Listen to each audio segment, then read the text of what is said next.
Saudações, pessoal! Bem-vindos a mais um Falando sobre Star Trek.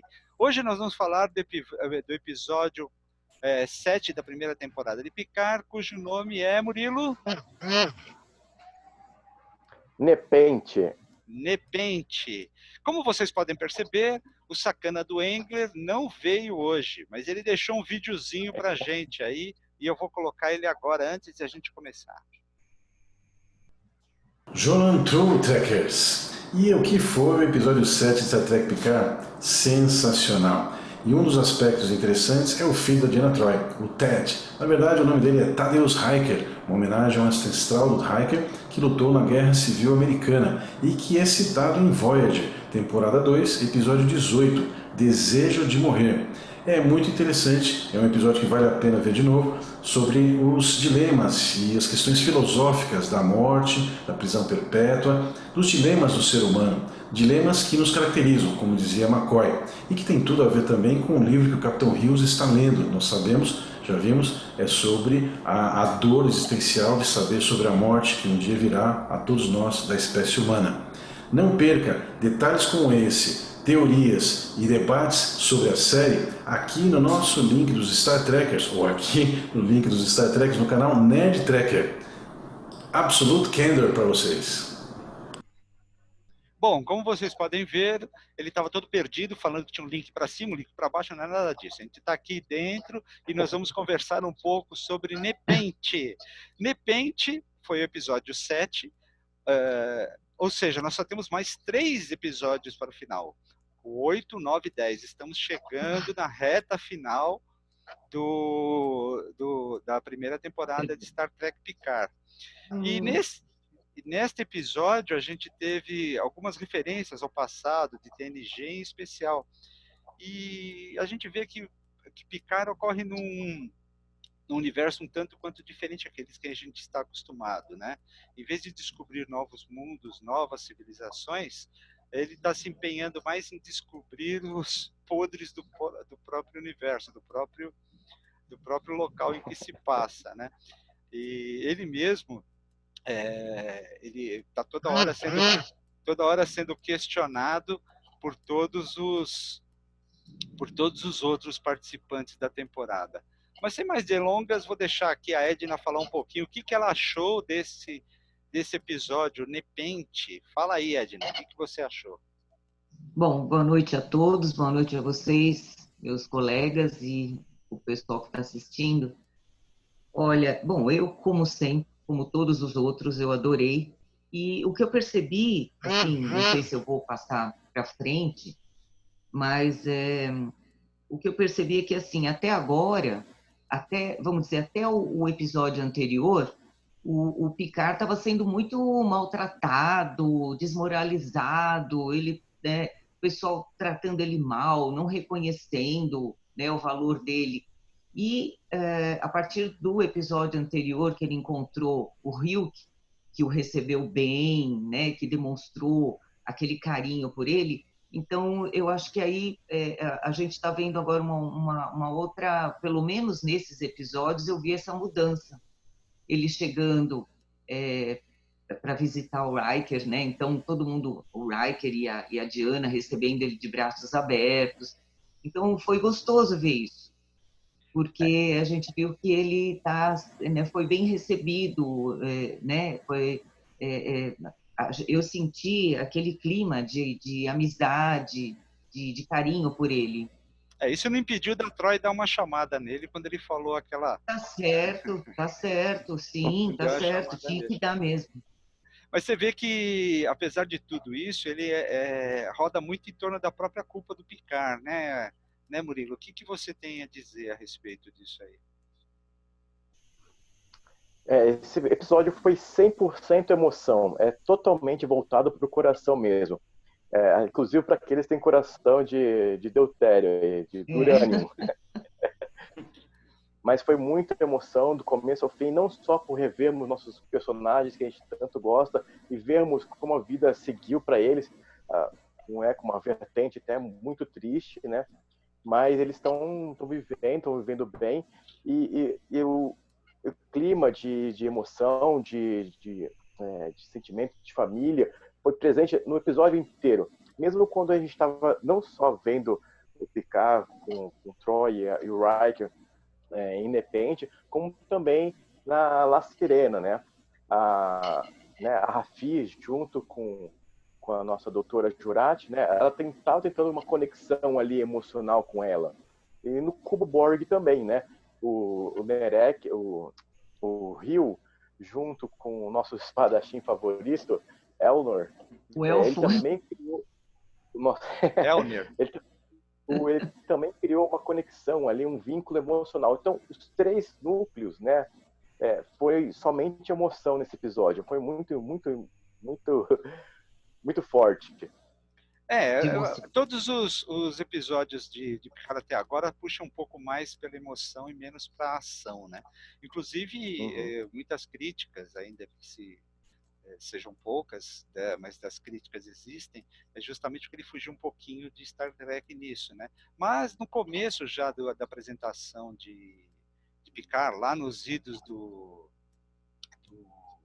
ano passado, o próprio Patrick Stewart dizia que Star Trek Picard seria um pouco diferente. Mas tem outra coisa aí também, né, Valmir? O nome Nepente remete a uma droga grega, né? Uma droga do esquecimento. Mas diga aí, né? Você que é o especialista no assunto. Olha, meu querido, episódio simplesmente extraordinário, na minha humilde opinião, o melhor até agora, recheado de referências linguísticas por todo lado, desde o nome do episódio até a própria predileção e talento do Tadeusz Troy Riker. Mas, começando pelo nome do título, Nepente, é tão raro nós termos um título de Star Trek em grego.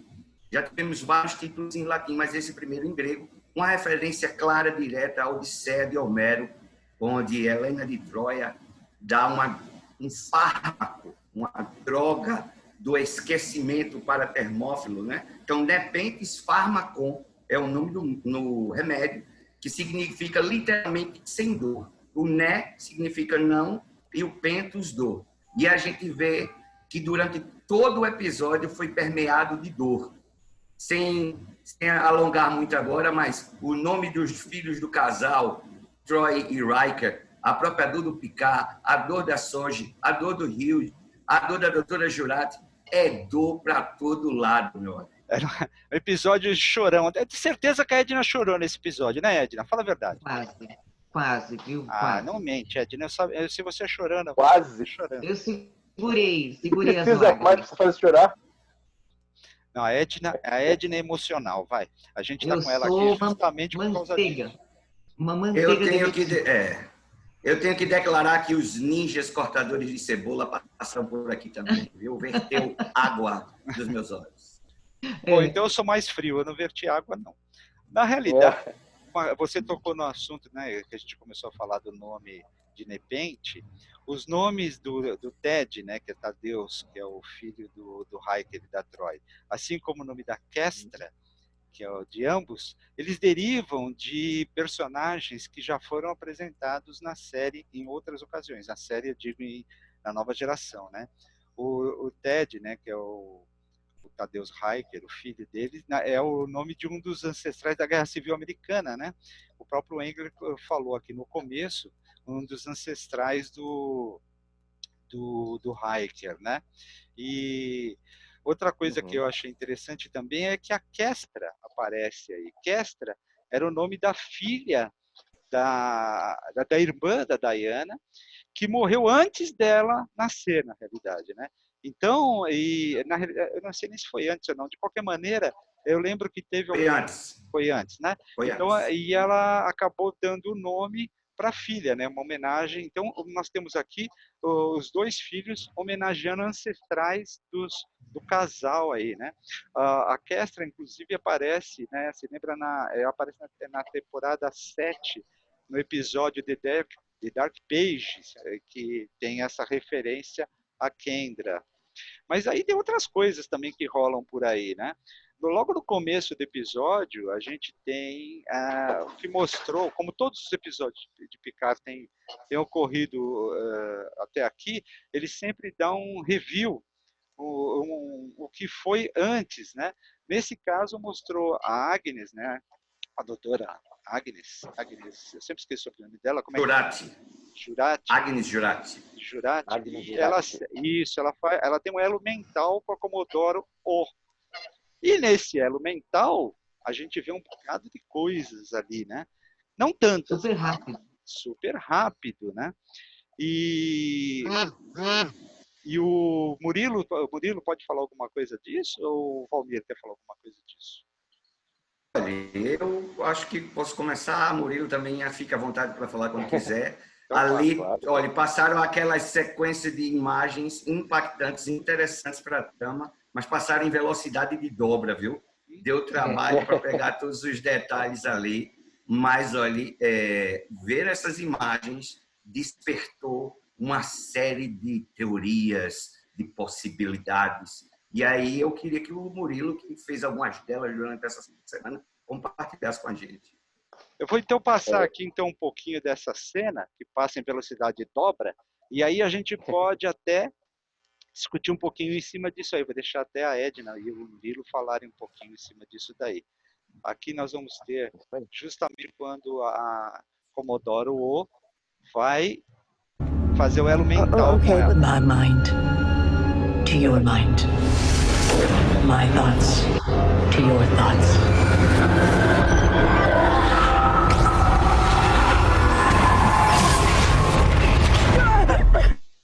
Bom, aí nós vimos que a velocidade dobra, realmente passou rapidinho. Mas a gente conseguiu capturar algumas cenas, não é verdade? Diga lá, Murilo, o que você tem a dizer? Eu tenho uma nova teoria sobre isso, né? Como a gente já tinha comentado aqui no Nerd Trek, a Comodoro O, realmente ela fez um elo mental com a doutora Jurati, implantando aí, agora a gente sabe que ela mostrou muitas cenas de uma só vez na Jurati, né? E isso a convenceu, né, a convenceu a participar a seguir os planos da Comodoro O, tá?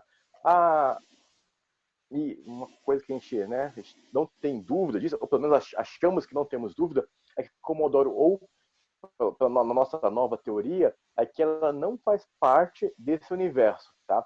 Provavelmente ela é muito forte candidata a ser uma personagem do universo espelho, que nós já conhecemos, que tem uma sensibilidade nos olhos, tá? E também eu tenho uma outra teoria de que, além de ela não ser desse universo, ela é também de um outro ponto no tempo, tá? Ela pode ter vindo de um futuro onde os sintéticos já destruíram a Terra, já fizeram uma catástrofe muito grande, a responsabilidade dos sintéticos, e todo esse conhecimento que ela teve, que ela vivenciou em outra realidade, passou de uma vez só para a doutora Agnes Jurati. Rapidinho, né?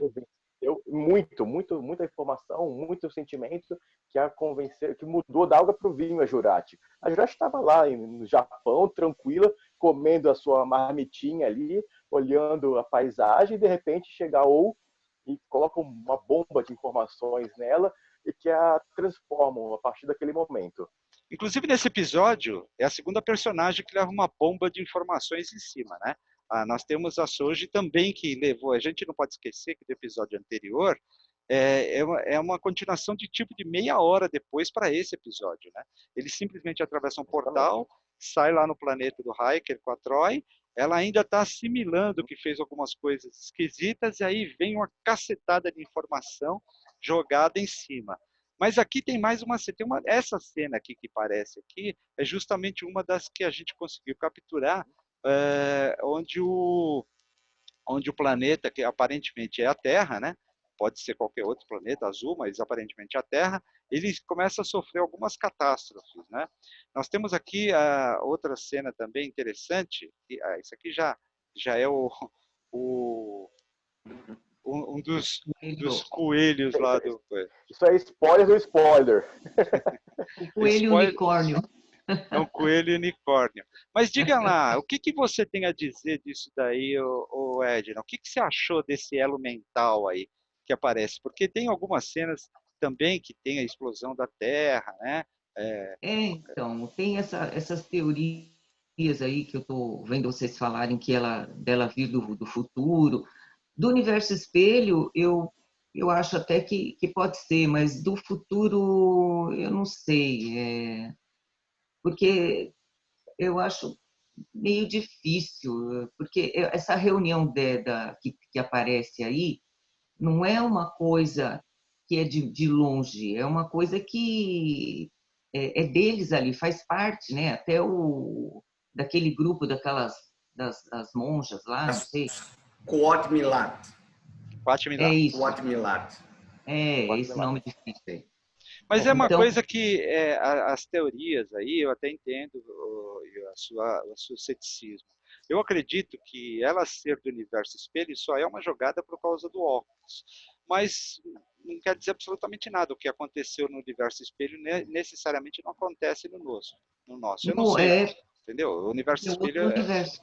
é diferente. É. E ser do futuro ou ter algum tipo de visão do futuro, então a premonitória aí, também é muito estranho, mas ela ser do futuro pode ser, porque em Star Trek tem tanta gente que vem do futuro, vai passado, vai para lá. Eu nem vou falar qual é a série que joga todo mundo 10 mil anos na frente, mas, mas eles vão para frente, vão para trás toda hora, e isso pode ocorrer mesmo esse futuro, né, Valmir? O que você tem a dizer? Olha, você vê aí por esta imagem, que é o que a gente viu agora do círculo, a gente tem aí 11 personagens, 10 estão no círculo interno, onde aparentemente é o epicentro ali da explosão. E você vê um ali mais afastado. Eu sou levado àquele que talvez seja a única sobrevivente, talvez a Commodore Ou seja a única sobrevivente desse impacto aí, e por isso ela leva esse peso tão grande com ela. O que Então, me chocou... você acha que ela vem do futuro também? Ela vem Olha, eu sou comedido na hora de fazer teorias. Eu prefiro assim comentar o que a gente já consegue ver da história, porque eu acho que temos tanta riqueza. Claro que a gente pode acertar, mas eu gosto assim de provando enquanto acontece. Por exemplo, essas duas imagens que você mostrou aí. Veja que coisa interessante. Nesse momento desse flashback, ou de flash forward, que é da explosão, aparece a mesma arma que a tenente, né, usa agora, a tenente Romulana, né, da frota infiltrada, usa o mesmo tipo de arma para ameaçar Hughes. Então, ora, nós temos o mesmo tipo de arma em dois momentos temporais. Isso poderia nos levar a várias especulações, né? Mas eu acredito aí que eu queria pontuar, inclusive, que todas essas imagens foram passadas pelo elo mental para a doutora Jurati, mas eu achei de uma violência tremenda, né? Porque foi tão impactante que ela não conseguiu segurar o choro, ela vomitou. Foi uma violação, a gente não usar outro termo mais pesado. É engraçado. Eu concordo, foi uma violação mental. E nessa cena específica, só fazendo um parênteses rapidinho, César, podem ver que é a mesma forma de suicídio que foi usado no segundo episódio lá pelo F8, né, um sintético. O que me leva a tentar fazer uma correlação é que essa moça, essa Romulana, possa ser também uma sintética de carne e osso que também se suicidou após fazer alguma atitude aí que levou à destruição do planeta nessa visão, tá? Isso é uma hipótese, tá? Uma teoria que eu estou cogitando também. Tem várias hipóteses aqui, né? Essa arma realmente ela é uma arma romulana, né? Com certeza. Exatamente. Uma arma romulana. E umas coisas que aconteceu, a gente vê Boston aqui sendo destruída, né? Uma explosão nuclear, ou seja lá o que for. Aqui. Mas nessa cena aí, César, se você me permite, desculpe lhe interromper, você consegue ver ali uma nave pequena, uma nave de fuga. É como se houvesse exatamente aí. Tá? Acontece de ter esse sobrevivente aí. Então, eu volto a pensar, seria a Commodore Ou que está se salvando? O que está acontecendo? Quem é essa pessoa aí que está conseguindo fugir? Ou está tentando, pelo menos. O que é bom, né, em todos os episódios de Picard que a gente tem visto até agora, é que não falta coisa para debate. Né? teorias 1000. E normalmente a gente fura todas, né? Normalmente a gente fura. Não, nem todas. Não, tudo bem, mas a gente acerta alguma. A gente joga tantas, uma a gente tem que acertar. Entendeu? Mas são tantas teorias que a gente acaba furando algumas. E se a gente lembrar bem, fazendo apenas um pequeno elo com Discovery na última temporada, a gente jogou um monte de teorias. No final não era nenhuma. Principalmente com o Anjo. Entendeu? A gente jogou um monte de teorias e não era nenhuma. Mas, de qualquer maneira, o que eu vejo aqui, ainda tem essa outra cena aqui também, que tem esse planeta sendo destruído. Também não sei se é a Terra ou não. Aparenta ser a Terra e tal. Mas a gente tem que lembrar o seguinte, que essa aqui é a fuga, né? A nave fugindo e tal. Mas tem que lembrar o seguinte, que isso foi um elo mental muito rápido, né? E para nós apareceu aqui meia dúzia de cenas que a gente pôde capturar aqui, né? A O aqui se matando. Parece a O, né? Não sei se é ela mesmo, mas parece ela. E aparece uma cena também de um rosto de um androide, mas não de um androide com forma humana. Aparece bem claro um rosto robótico em close e os olhos acendem de repente e a imagem sai. Nessa mesma sequência. Essa foi rápida, né? Pra você pegar um negócio desse, eu vou te contar. Você foi bom, né? Agora, né, Ed? O que você tem? Mas vamos ouvir a mulher do grupo. Diga lá, Edna, qual é a sua teoria? Não, eu não vou aumentar as teorias, eu vou deixar essas que estão aí mesmo, porque, na verdade, essa parte, para mim, não interessou muito. Como eu não consegui enxergar quase nada, passou tão rápido, agora que eu estou vendo, agora que vocês estão mostrando que eu estou vendo com mais clareza, né? E estava vendo os comentários, mas eu estava vendo outras coisas do episódio. Então vamos lá para outras coisas do episódio, já falamos muito disso aqui. Vai, Edna, manda ver. Então, eu gostaria de falar de novo, né, que como eles puxaram lá no passado, como eles falaram novamente do Data, que eu achei bem legal, quando estava a filha do Riker conversando, né, com a como é que eles chamam? Soji. Soji. Não, mas eles falam sintético, né, com a sintético coitada, tadinha.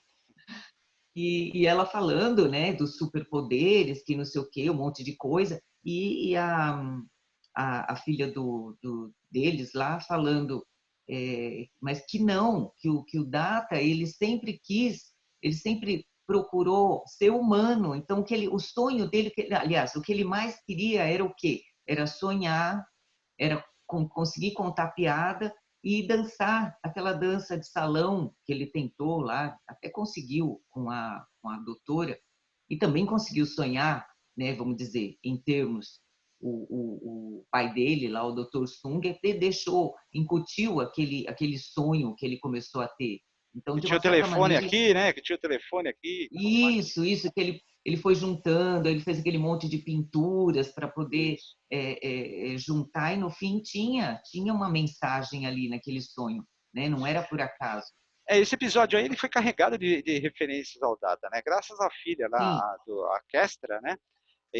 Nesse bate-papo ela faz referência ao violino do Data, né? Que aparece na temporada 2, no Elementar Caro Data, né? E a teoria, né? E a afinidade com Sherlock Holmes, ela fala isso, né? Do Dear Data, né? E sua capacidade de dobrar, né? Com as mãos, com o aço, exatamente, tal, que aparece na medida de um homem também. Muitas coisas interessantes. Essas referências à Data são muito interessantes, né? Nesse episódio em especial. E o detalhe, desculpa, César, acho que falar. Alguém também provavelmente vai até falar, o detalhe dela foi sutil, mas foi crucial, né, do Riker, que não precisava ninguém falar nada, só a virada de cabeça dela, pronto, já disse entregou. tudo pro Riker. Já entregou. Muito legal. Mas, Valmir, você tem várias referências aí linguísticas também que você quer falar. Manda ver aí. Eu só peço para você ser celery, porque tem tanta coisa. Seja celery. Gostei do celery, viu? Isso é que é nível. Você vê? Mas, olha, voltando aí para o Nepenthe, né, que é a droga que suprime todas as mágoas com esquecimento.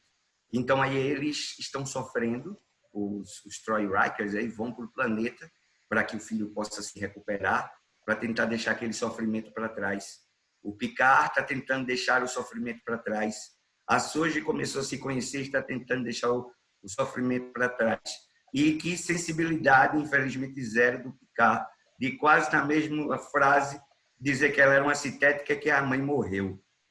Por isso que você mesmo citou que a irmã morreu. Por isso que você mesmo disse que a Troy, com toda a propriedade, deu um senhor puxão de orelha ali. Com certeza. Né?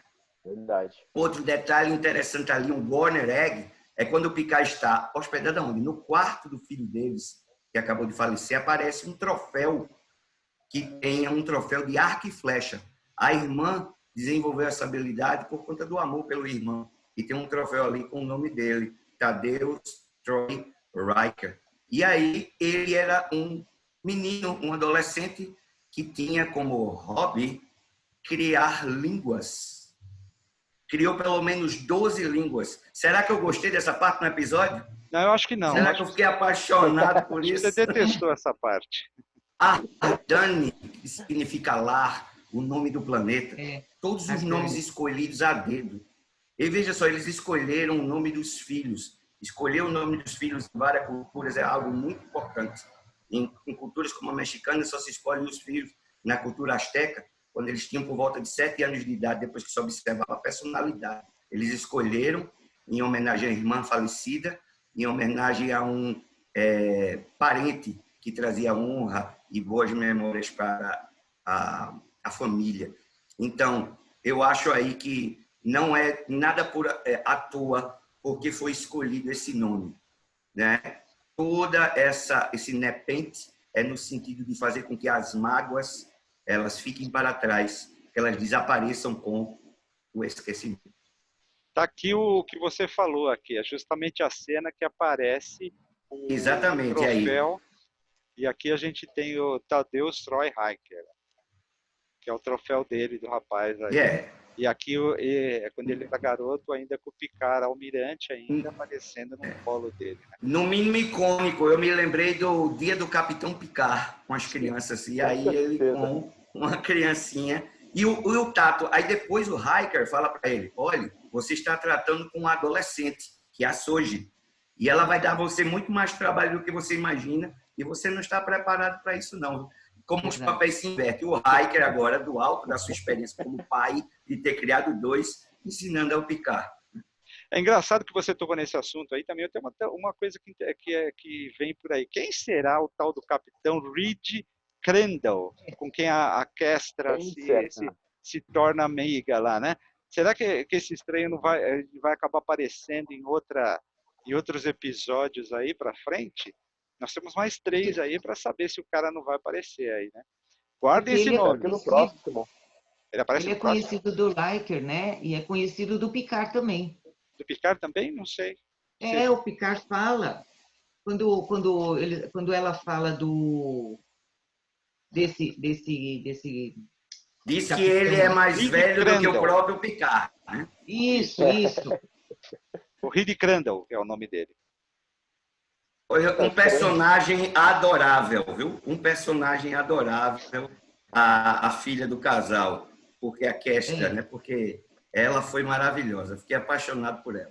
Ela rouba a cena toda vez que aparece. Essa nova geração de atores está muito incrível. Ela foi muito sensível em todas as atuações que ela fez. Agora você falou, César, desse capitão aí, eu vou até acabar me contradizendo no próprio vídeo, dizendo que eu não sou muito de fazer teorias, mas não sei. Estou achando que talvez o Tadeusz Troy Riker não está morto, não. Bom. Porque ele, para ficar vivo, né, da doença que ele tem, ele precisaria ter um tratamento baseado na matriz positrônica. Ele tem neuroesclerose mendaxa, que seria até fácil de ser tratada. Mas eu fico me perguntando, será que esse capitão aí, amigo da família, não levou ele justamente para o planeta da Soji, digamos assim, para poder salvar a vida do Tadeusz, porque os sintéticos estavam proibidos? Não sei. Que relação é essa tão próxima? né? Será que vai ser só um detalhe ali que ficou com uma curiosidade, ou será que a gente vai ter algo mais aí no final? Porque entre aquelas cenas que você mostrou no final, aquelas cenas que passam em velocidade de dobra, também... não é nesse momento, perdão. É no momento que a Rafi está vendo imagens, aparece um símbolo, várias imagens iguais, um símbolo, um círculo, com 2 círculos menores. Eu fiquei pensando, será o planeta da Soji, que é um planeta que é orbitado ali por 2 luas? Será uma referência aos sintéticos, que são sempre feitos em pares? É isso aí. Muita coisa para ser... Isso! Sim. Olha, tem muita coisa nesse episódio, muita coisa. Vocês precisam assistir várias vezes. É aqui na hora lá que os doidinhos estavam escrevendo lá, os romulanos, naquela sala que ela entra, você pode ver que tem um monte de imagens aqui, né? Que são muito parecidas com a que ela vê aqui, né? Você pode ver aqui que as imagens são muito parecidas, olha aí. E veja, tem um círculo maior, tem 2 outros círculos, e dentro desses 2 outros círculos tem outros 2 círculos. Será que nós vamos ver um planeta cheio de sintéticos? Esperamos que sim. Essa imagem são círculos fractais, né? Você pega um círculo e vai dividindo, mais 2, mais 2, mais 2, mais 2. São infinitos símbolos que se originam a partir de um único ponto. É como se fosse uma lembrança, uma metáfora, uma associação com a divisão celular, com a multiplicação, né? Exatamente. Pode ser alguma coisa do cérebro positrônico, né?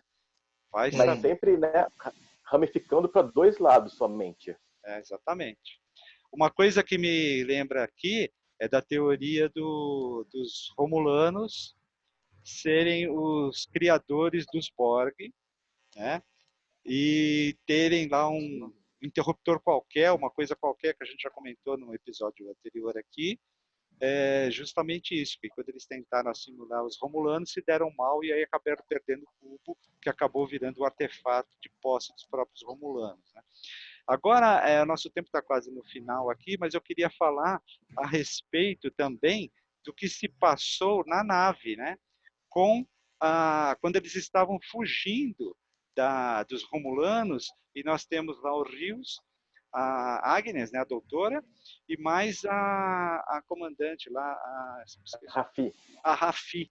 E Rafi. Várias coisas aconteceram ali também, né?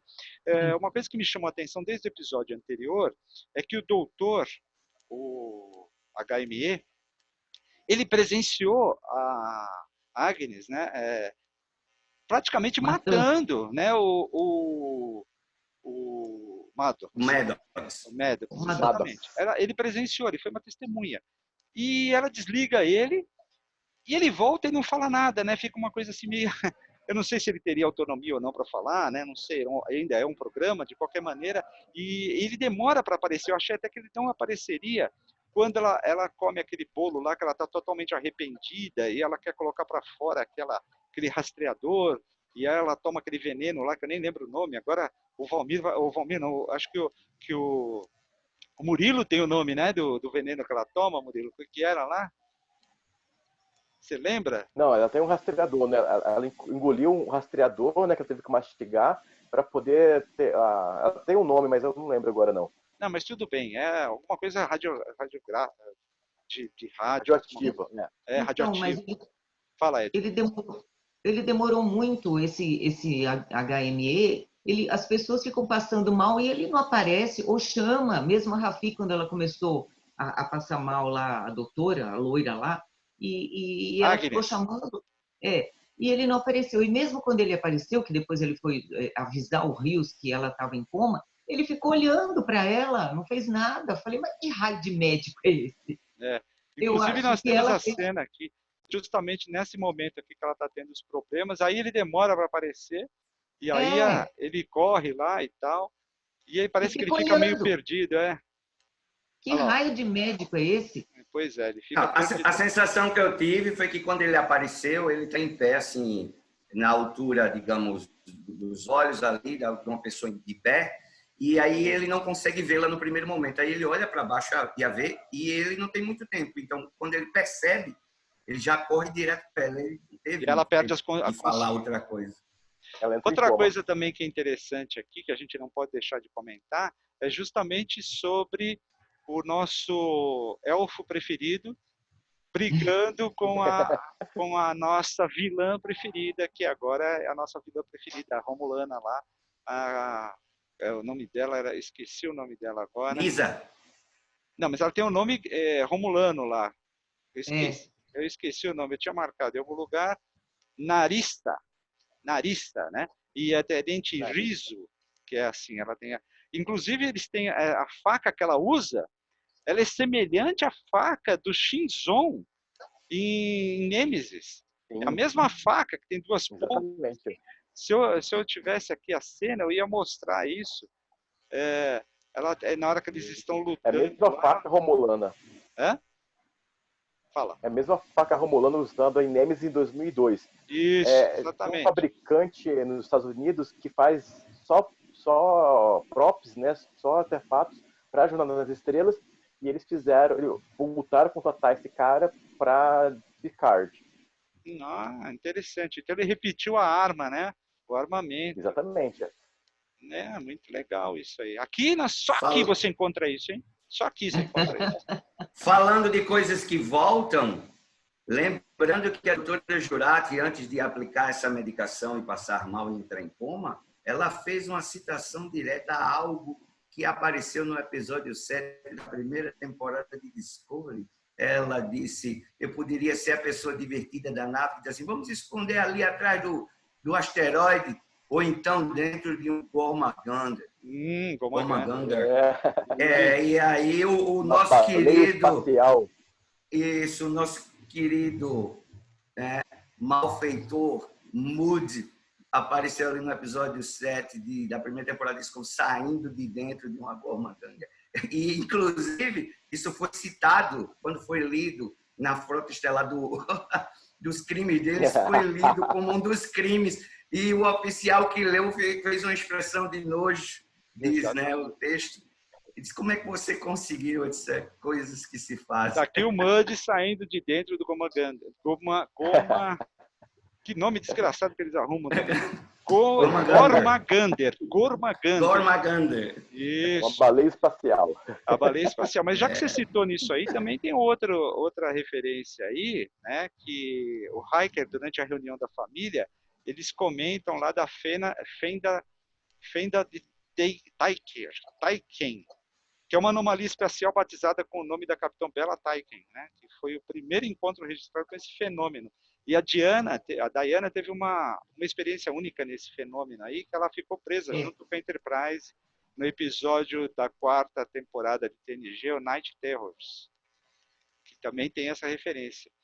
Outra coisa também que tem referência aí é a tal daquele comandante Sint, que é uma referência justamente aos desenhos, né o Valmir, você que viu ou foi o Murilo que deu uma olhada a respeito disso aí? Não, vimos, foi Edna e eu, que foi nós a tivemos essa referência.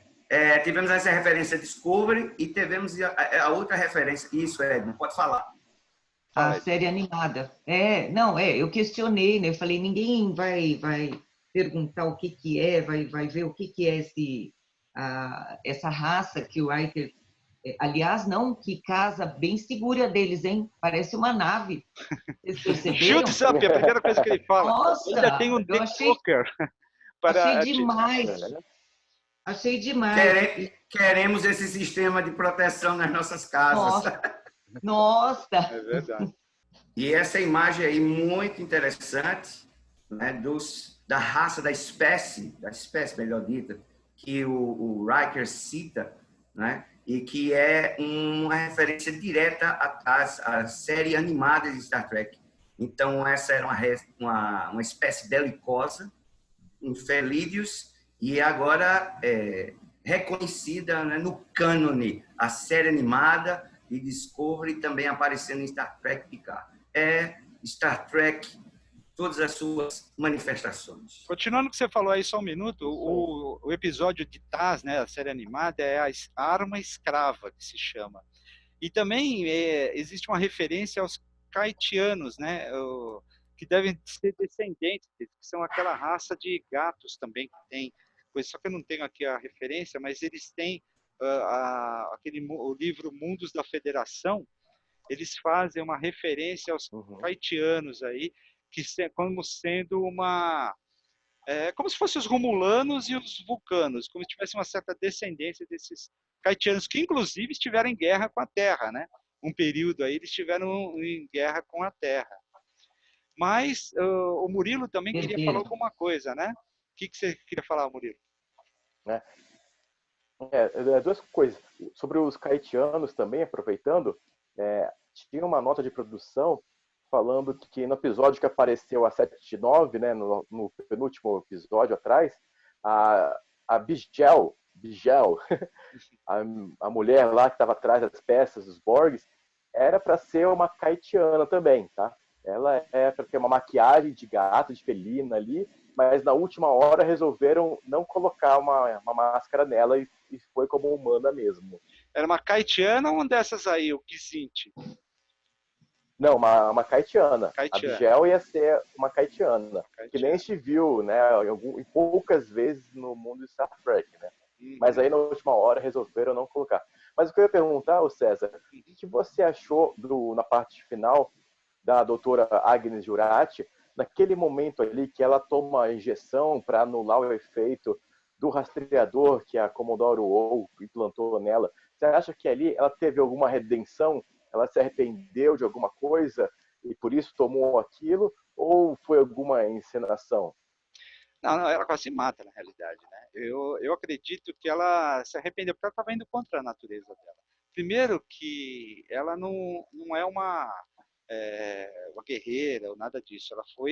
Ela viu um mundo sendo destruído, milhares e milhares de pessoas sendo destruídas. E uma coisa interessante que você tocou aí, eu acho que ela teve redenção, respondendo a sua pergunta. Ela tentou se redimir, ela ficou arrependida de ter tomado aquele rastreador e se arrependeu e tentou fazer alguma coisa, né, para eliminar aquilo lá, porque a nave estava sendo perseguida. E uma coisa interessante é o seguinte: durante a briga lá no cubo Borg, né, no artefato, como ela chama lá, eu sempre esqueci o nome dela de novo, eu marquei aqui para não esquecer, e eu esqueci o nome aqui, Narissa. A Narissa, ela fala para o Hugh e para o outro, lá, principalmente para o Hugh, que como eles deixaram a escapar a sintética, que é a menina lá, eles são responsáveis pela morte de bilhões, trilhões de pessoas. E de centenas de milhares de agentes falharam por causa dela. Ou seja, não só a Commodore O sabe do futuro, ou vê o futuro, tem alguma coisa, como também a Romulana, a Narissa, também sabe, não só ela, né, como o chat, como é que chama lá o negócio deles? Zatvast. Zatvast também. Zatvast. Que tem a profecia. Zatvast. Isso.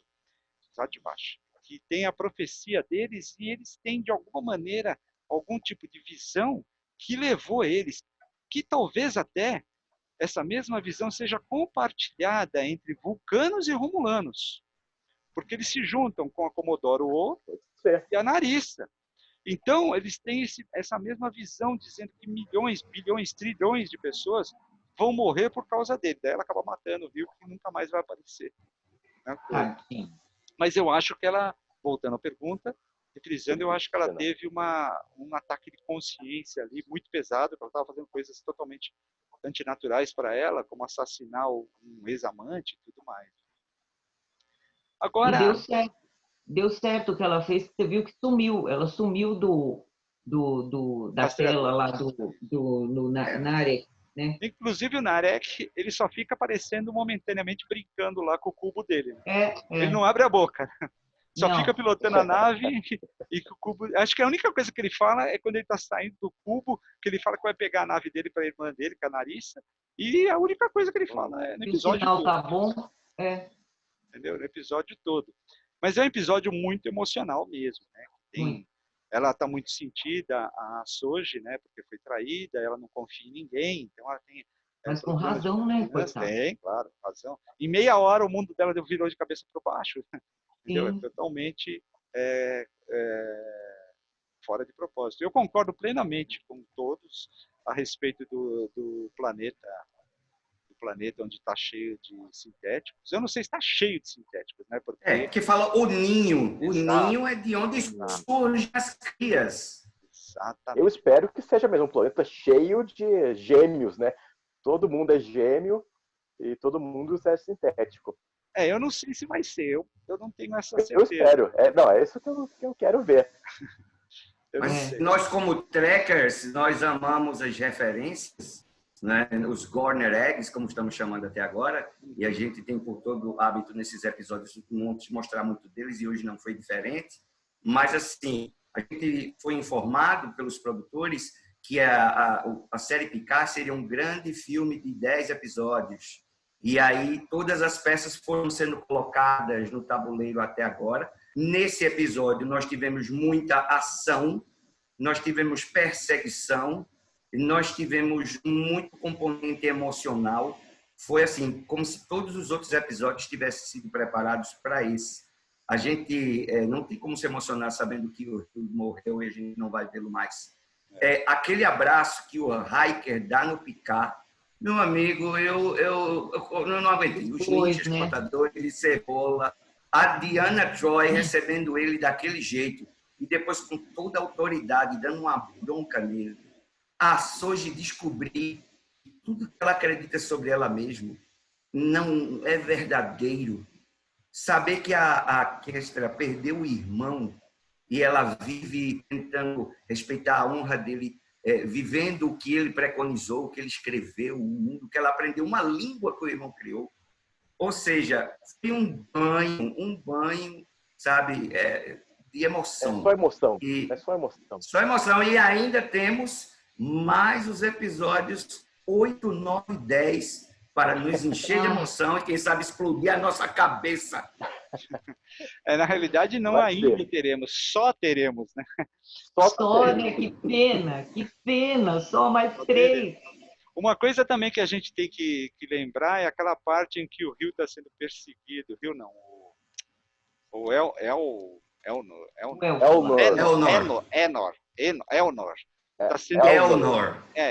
Está sendo perseguido e ele para lá em determinado momento e ele chama quem?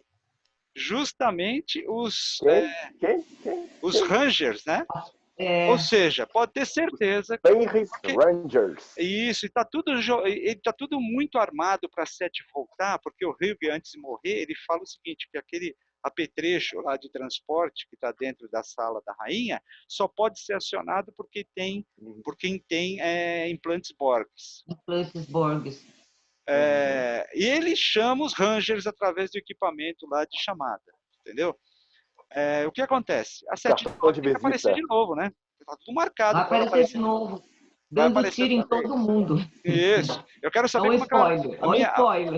Mas eu quero saber como que ela vai entrar no cubo, né? Porque foi terrível ela para passar por todas aquelas defesas. Ela vai chutar a porta da frente. Vai entrar lá. Ela vai chegar meteu o pé na porta. E aí vai salvar. Porque a gente estava imaginando como é que o Elnor ia conseguir se juntar à tripulação de novo, porque não tinha sentido o cara morrer assim, né? E aí tá essa deixa, né? Vai não só ele se juntar, como a Sete também vai chegar e vai se juntar à tripulação outra vez. César, a gente pode ter um Gorner Egg de dentro do Nerd Trekkers para o Nerd Trekkers, porque eu acho que tem uma coisa legal para falar aqui. Olha, eu me lembro que em episódios passados você disse assim na abertura do episódio, quando você chamou o Engler, que não está aqui hoje para se defender. Aí você chamou ele assim. Fala. Aí chamou ele assim, ele disse o episódio foi fantástico. E você disse, olha, no dia que o Engler não disser que o episódio foi fantástico, aconteceu alguma coisa muito séria. Então o episódio foi o melhor da temporada, eu acho, na minha opinião. Mas olha, teve algumas coisinhas ali complicadas. A gente teve uns erros de continuação. Veja só, a Soji estava ensanguentada na testa e outra parte, no queixo e no corpo. E quando ela sai ali do salão ali da Rainha Borg, é teletransportada para Nepente, quando ela volta, ela não está mais sangrando. Ela está limpinha. E depois, limpinha, e depois ela volta novamente, está sangrando no meio do caminho. Darei uma de Engler agora. Já que ele não está aqui, darei uma de Engler. fazer o seguinte. Vivi para ver isso. Tá Vivi vendo? para ver isso. Darema de Engler. O que pode acontecer é ter sido o seguinte. A partir do momento que eles atravessaram aquele portal, o que acontece? O portal faz uma reconstituição e acaba limpando essas partículas dela. Ou seja, não só ela, como o Picard aparecem limpos do outro lado. É. E o que é que aconteceu depois, então, no próprio caminho que eles estão andando, que ela volta a ficar suja? Deixa quieto. Caminho de Voltou a volta. sangrar, não fechou. Abriu. É que no caminho de volta acontece. Voltou a sangrar. Aquilo Lado volta, abriu. ela tá o ferimento volta. Tá Tem ferida. essas coisas É. todas. E eu vivi para ver isto. Não complica, Você- Valmir, não complica. E tem Não outro. complica que eu vou Olha, defender até a morte agora isso. um corte de cena que fugiu ali na edição, ficou feio. Tem na hora, e algumas conveniências de roteiro. O Elner estava do lado de Hughes para protegê-lo. De repente, o Hughes fica sozinho, todos os ex-bis morrem. Cadê o Elner?